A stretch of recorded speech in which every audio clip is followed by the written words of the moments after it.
Hello there. I'm Trevor. And I'm Jessica. And today on Somewhere in the Middle, we're taking a walk. We're here at the Emerald Necklace. It is one of our favorite old walks that we used to do all the time. So why don't you guys come along as we start out the new year trying to get back in shape and back on track with our daily walks. Let's go. Come on.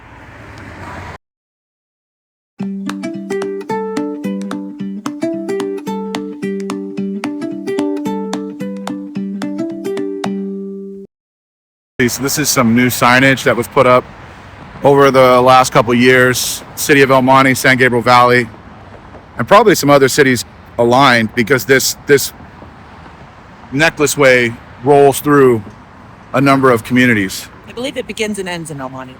Begins and ends in El Monte. Yeah, it's a loop.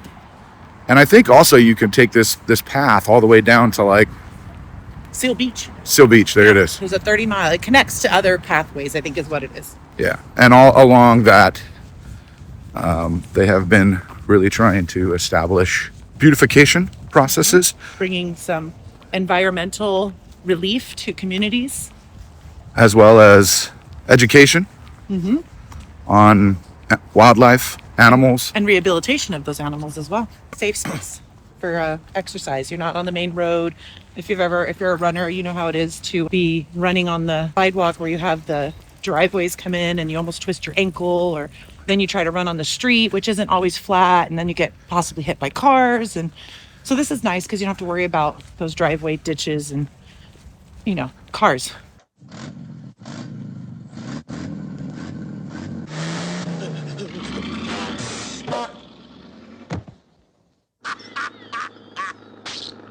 All you got to worry about is other recreational people walking or riding bikes. And it doesn't look like much right here because this is more the urban area, but we'll be hitting up some more nature areas soon. One of my favorite things about this walk is the view of the San Gabriel Mountains. I'm a geology dork. Geology rocks, in my opinion. But geography is where it's at, so I kind of do like both.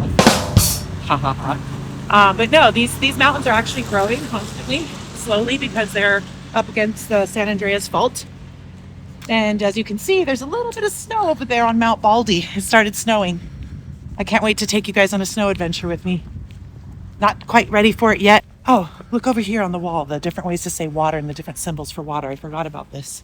You can see along the wall, they've painted various symbols for water and symbols. Words. We got agua in Espanol.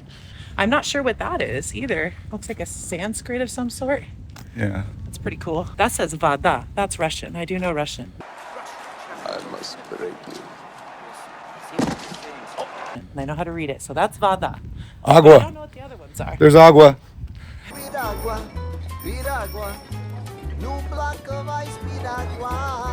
not a lot of greenery along the path right now. It is just coming out of winter. So we just exited, after our hot summer and our fall. A lot of things in California don't do well, but this is the time of season when we just start getting some rain again. So everything is just starting to get that green hue. So they're only planting natural, what's the word for there? It's Native plants. There you go. So native plants to this area to rehabilitate it. This path is something that Jess and I have done various levels of exercise on. That's true. Normally just walk it.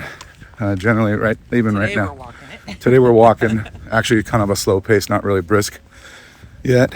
But we also, I did a lot more jogging than, say, Jess did.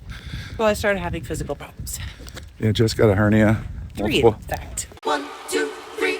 Yeah, so we used to do this walk every morning, and we swore we were going to do it for life. Because it just felt so good, right? Yeah. Got our exercise done first thing in the morning before work.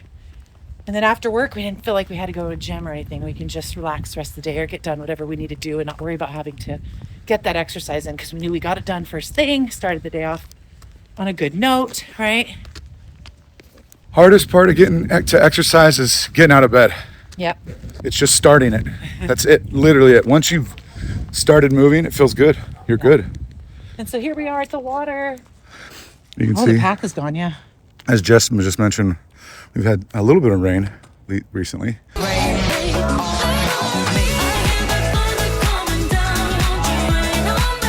This is the aqueduct, or whatever you want to call this part, completely full up. There's normally right here, you can see the path. It is covered in water. It is submerged. But yeah, it usually goes right across over there, and then it kind of goes back up, and the path continues on that side, and you can actually go up towards Arcadia and Sierra Madre. These are some natural waterways that lead from the mountain areas, actually, and they all converge here.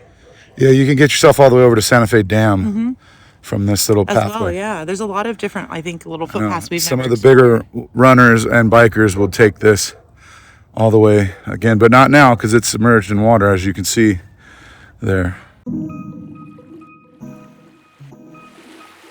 El Monte, geologically speaking, is a city that lies on, they call it a jello bed of rock. Like there's a lot of rock here, and we don't actually have any earthquake faults that go through El Monte. So whenever an earthquake happens anywhere, it just jiggles like a jello bowl. Banana domo jiggle jiggle, big falls, verlo big. Essentially because of the type of rock bed. So there's a lot of rock quarries here in El Monte, and so this here was originally a rock quarry for a certain kind of pebble. Once they finished with that quarry, with getting those pebbles out, the Army Corps came in and turned it into lakes. And so I believe they built this dam to keep the water in here. It has water all year round. The water levels do change. As we said, earlier, this path will be exposed at times. But yeah, there's always water here, so there's always wildlife. And upon doing that, they also were able to, in 1975, bring this to recreational use. They started building Peck Park, which is where we're heading. They have been rehabilitating the wildlife, educating the community, and bringing the environmental factor back to the community because, we need nature, we need trees, we need access to it close by. Because most of us can't go drive an hour away to go to the mountains to escape into nature. So this is a way for our community to have a little piece of nature, which is so important to a healthy, balanced life. So I'm very grateful for our Parks and Recreation here in El Monte. They've done a beautiful job since 1975. They've continued to add to it and build onto it. And you'll see as we walk along how many wonderful things they've added. This right there is water levels. You can see the measuring stick there for water levels, how high it can get. Oh yeah, the white one right there. Little notches. Yeah. So yeah, when rains are really heavy,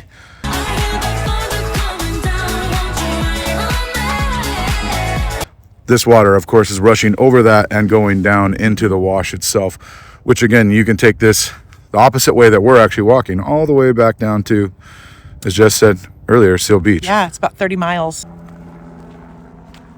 want to bring a book and just sit here and read my book about ferries. Poor thing. You monster. It bit me. What did you expect fairies to do? Some of the stuff that the city has done to beautify really helps to add to the walk, make it nice. Someone that wants to sit and relax for a little while, they got that. They have park benches for you to enjoy. Benches now too. That's nice. Something nice about all this is the serenity of having some nature.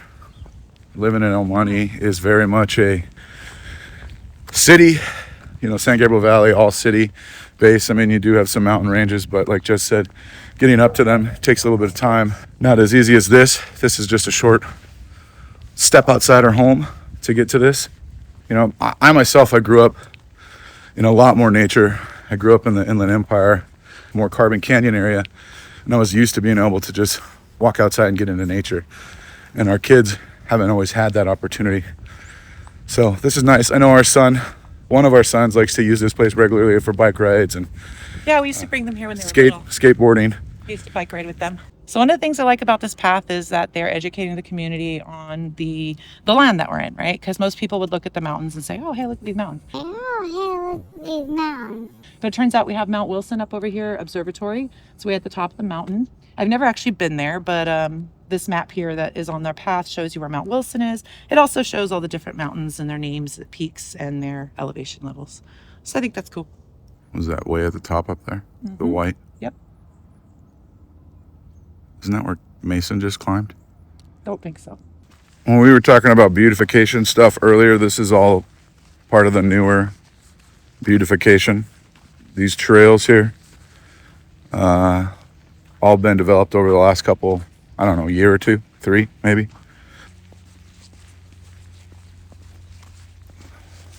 Oh, it's so pretty.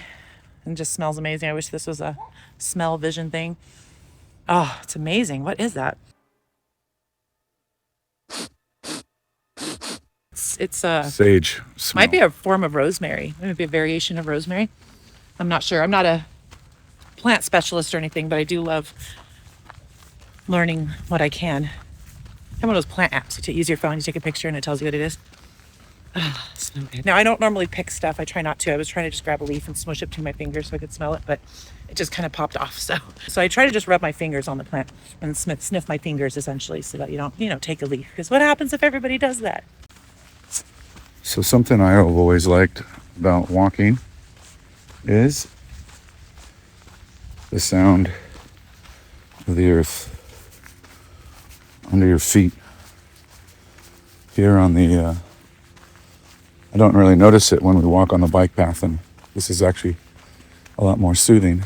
Involve more senses. So here's some tax dollars at work. People say, what do taxes pay for? This. And how important is your park and recreation department in your city? Do you take advantage of it? I'm curious. Have you ever even paid attention to your local city politics? Yeah. Does your parks and rec department put the money where they should? Are they taking care of nature? Maybe that's something that needs to be spoke out about in your local area. Very true. More into local politics than I am into politics that are around the nation. I feel like we have more control locally than we do globally. So trying to fix problems that are in my own town, to me, are more important than anything else. And what would happen if we all did that? I don't know. Local control. As a history teacher, it's something I constantly am pressing with my students. Local control is way more important. And to Jess's point of view, all of our kids were raised, used the parks system, played baseball, played basketball.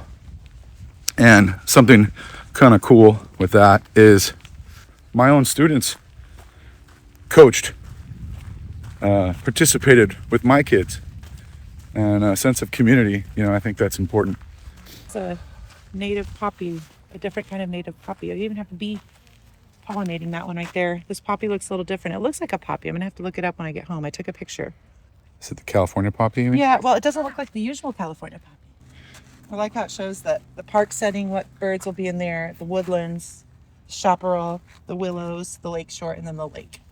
And this is something that Jessica and I have been wanting to dabble in. We haven't really started it, but we would like to become birders. Oh, look, this is the year-round ones, honey. Something that we would like to feature on our channel also. So stay tuned for birding. Yeah.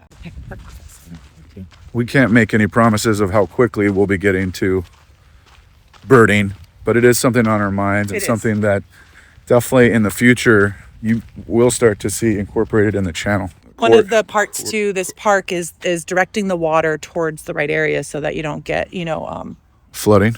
well, flooding, and then you also don't want to get erosion in the wrong areas, right? Destroying these paths and stuff. So they've included these dry creek beds, it looks like, because when it rains, it directs the water in the right areas.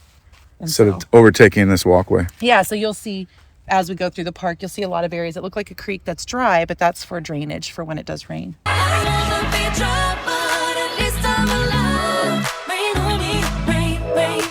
And also allows the water to percolate back into our underground water storage systems, watersheds, by storing it there. Oh, yes. Love the smell of sage. Oh, if you ever never touched sage, it's a very soft plant. So strong smelling. Oh, I love the way sage smells. And that's a great way to start the new year, some sage. But a very medicinal, very spiritual plant. And I think when you smell it, you just can feel that. You can feel it, dude! You can feel it! Energy that it contains. That's for sure. Yeah. And it's a different smell, this sage, than the baby sage that grows on the East Coast. So people actually pay good money for that sage. So a lot of times sage gets raided in these areas and you have to be cautious to not do that. So you can see downtown LA over there on the left side. So here's Peck Road Park. This is where we're just now entering, right here. Over here. I think this is the lake right here. This is the park. Oh yeah, there's the park. So then we must be. Because that's. Oh yeah, Road. we just walked. This is where we walked. Yeah. So we're right here right now. Yeah. And we're gonna do a little loop around here. That's actually, I think, the one that's under the water right now. Because see, that's the dam. We actually keep going this Oh, way. yeah, you're right. Yeah, so this is the one That's we the can't path we said was access right now. submerged, yeah. But that can take you all the way up to the Yeah, mountains. that's the path that we said was submerged. This is the path back to our house. Yeah. And so you could see that here. This is Whittier Narrows. We're not going it that takes you far, all the but way it down. takes all the Whittier Narrows. And you could take that to the Los Angeles River. You can even take it from downtown Los Angeles. that's and LA, that's yeah. the one that takes you all the way to Long Beach. Yeah. Or if you stay on this trail, the San Gabriel River bike trail, it will take you all the way down to Seal Beach. That's the one. I've always wanted to do this. Maybe this year we'll do that. We'll see. Yeah, maybe. And then it also goes up to the Santa Fe Dam, which is north of here, right here. So we're here. But if we were to go this way, we can go to the Santa Fe Dam. This is where the Renaissance Fair is. Yeah, that's where held, Renaissance Fair. It's a great park. You can rent bikes and stuff up there. You can go fishing, you can go swimming. They have lifeguard stations and like little beaches. It's a great park. We'll have to show them that park one day, maybe. We'll definitely be going to Renaissance Fair this year. Yeah, and you can continue taking this all the way up to the Azusa River Wilderness Park. Walking into the park. Little small loop around the park. This park is great for barbecuing, Picnicking. picnicking. Oh, I could smell those herbs in the morning sun. Yeah, Oh, it smells delicious. yeah, it does. Oh my goodness. Oh, there's a squirrel. Squirrel. What's up, Doug? My master made me this collar. He is a good and smart master, and he made me this collar so that I may talk. Squirrel! This is cool. This is a new one. I do like up here. It says we get 30% of our regional water supply comes from mountain springs and streams fed by snow melt. San Gabriel Mountains and the Angeles National Forest contain some of the greatest biodiversity in the country, including 5 wilderness areas to provide critical habitat for threatened and endangered species. Pretty cool. And again, these are all areas that Jessica and I have explored or would like to explore further on the channel. So stay tuned for that. All right, let's keep this walk going. This is probably one of the slowest walks we've ever done. Definitely. Look at this. We have some wildlife. Population. And here we have some beautiful wildlife. Look at that. Birdies. Look at all these different birds. So there's a little black and white looking ducky things. They're not ducks, but Geese. I don't think they're geese either, but yeah. And then I'm talking about the all black with the little white beaks. Oh, the little, yeah, those look like a little, I forgot what those are cute. called. You watched our shrimp house episode. You know, I mentioned that my grandfather was an avid fisherman, and first places that I learned to fish was here at this park with my grandfather. We mostly just caught bluegill. Couldn't eat them. I hated it, and played a big role in why I never really became a fisherman, was because I guess I didn't have the patience. Let's see what Jess found over here. This is what I was explaining earlier, the creek beds to get the water draining in the right areas. It shows how it works. So this is part of that water conservation I was talking about, how they have the little, looks like a dry creek bed. It has a purpose. When it fills with water, the water can percolate down into our groundwater or aquifer, or it can drain into the right areas, the rivers where you want it. And it keeps the rocks, keep it from eroding the area. And then that supports the diversity and the greenery of this area by replenishing our own groundwater. These things can stay green. And in California, we do know that water conservation matters. And I like how they have the picture of before and after, the difference, and how beautiful it even looks. It's like Zen-like seeing the dry rocks even, I feel like. What does this say? Yes, hey, you guys, clean up after your dog. That's a great graphic. No one brings a shovel, but But it would be a good dog park. this is a great dog park. Just clean up after your dog. Do you remember playing hacky sack, babe? Yeah, I did. That was a fun game. Claim to fame. Well, people make fun of hacky sackers, hippies, and hacky sack, but one time when I was in high school, we used to go to this coffee house called The Haven. It was in I Pomona. remember the Haven. It's no longer there today, but used to be there. Pomona, an Antique Row area. Anywho, we had open mic night all the time. And we'd go every open mic night. You know, some of us, we had friends that played guitar and stuff like that. And one day, open mic night, guess who arrived? None other than Beck. This was before Beck had even gotten big. This was honestly before the song Loser had even come out on the radio. In the time of chimpanzees, I was a monkey. And he came with a leaf blower and a harmonica, and a guitar.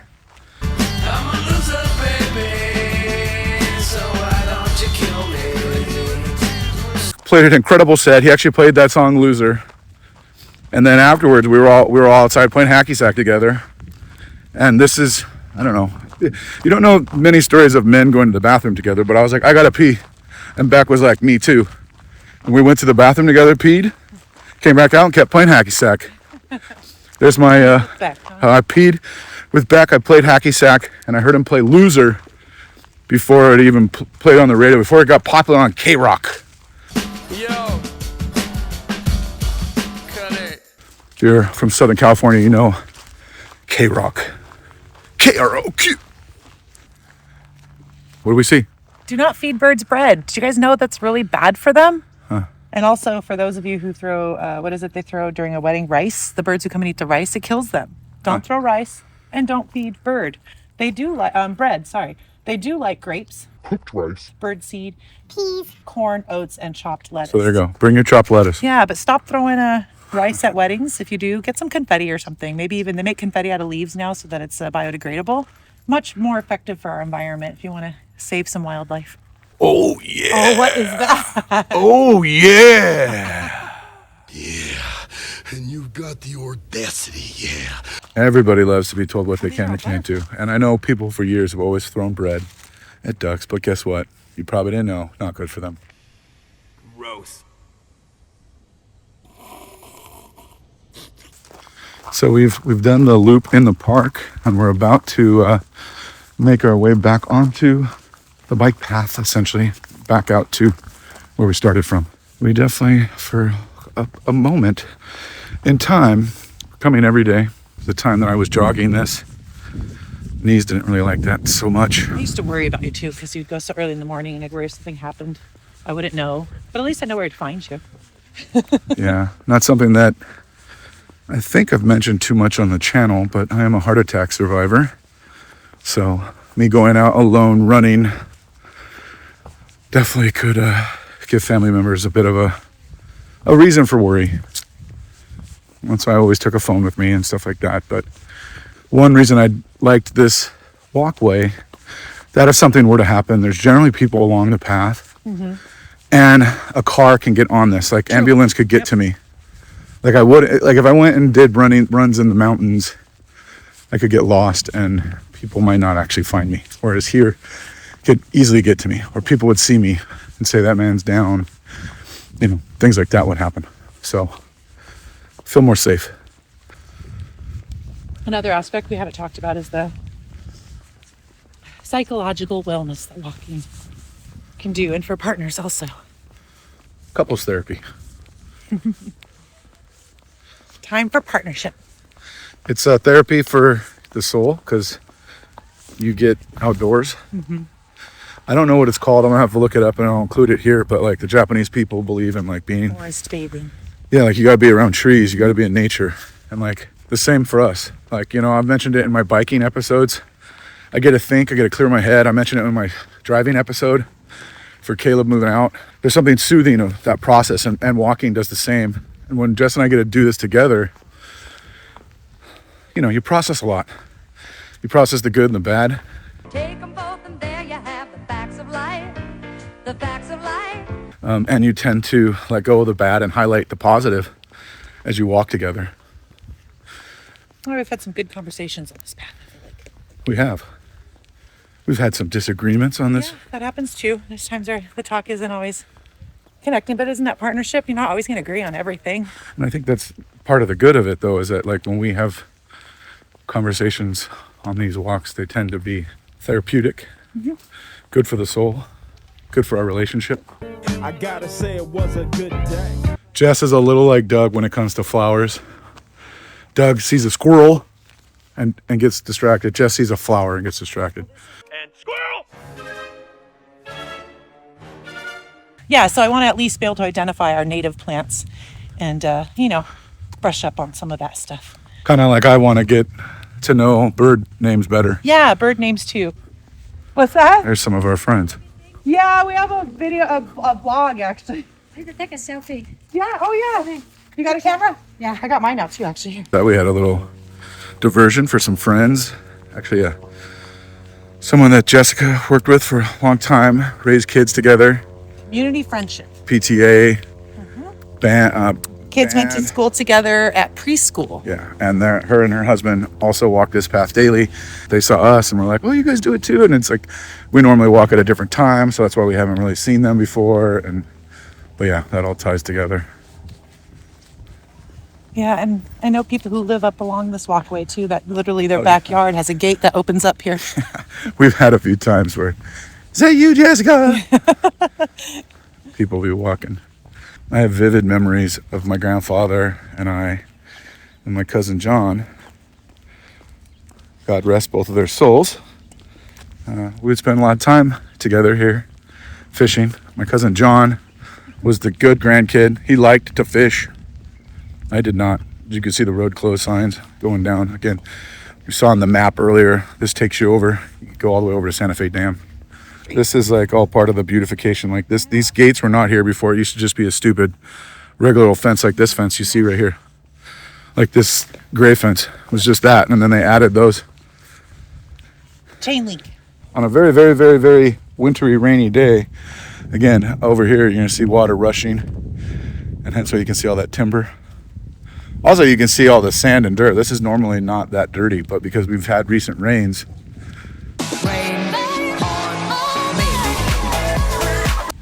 Now you can see the airplane up there. There's an airport actually very close to here. It's the El Monte Airport. You can learn how to fly there. Yeah. Sad fact. True fact. Some of the terrorists that attacked 9/11 learned to fly at El Monte Airport. Yep. Anybody can learn to fly there. There's a great restaurant, actually, that we'll probably feature at some point in this channel at that airport that we like to take family to, have breakfast at often. Really terrible coffee, but They do have terrible coffee. I'd rather drink dirt than the coffee there. Their iced tea, however, is great. Everything, like their pancakes, their Good portions. breakfast burrito, other things like that. Yeah, The all quesadilla, really good. The French toast. Good stuff. Yeah. I like that a couple of the tags actually tie in. I feel like they tie into water. Soul. Right on. Ezo. Fisme 29C. Oh, you guys want to like and subscribe from you guys on the channel. I'm promoting your content here. So it's only proper that you give me one back. Give me a like. Yeah, I'm all for graffiti, to be honest. Yeah, well, it's a cultural expression. It's art. I like Public street art. Space. Yeah. You know, like it's like what were hieroglyphics? Hieroglyphics or graffiti in a cave. It was a story told by a culture. Yeah. This may not be a cave, but it is a story told by a culture. And the history of graffiti is fascinating. The East Coast versus the West Coast, and then how trains kind of connected them and brought the East Coast to the West Coast. And of course, we know now. I mean, with Banksy and stuff like that, it's become it's a pop culture art. Maybe would you call it that? Some of them. I mean, Banksy and Shepard Fairey, who have gone on to, big acclaim, and their artwork is worth lots of money. It's just the same thing. It's public art. They might not be just spray painting a name, but sticking a sticker on something or whatever it was. Those people were still doing.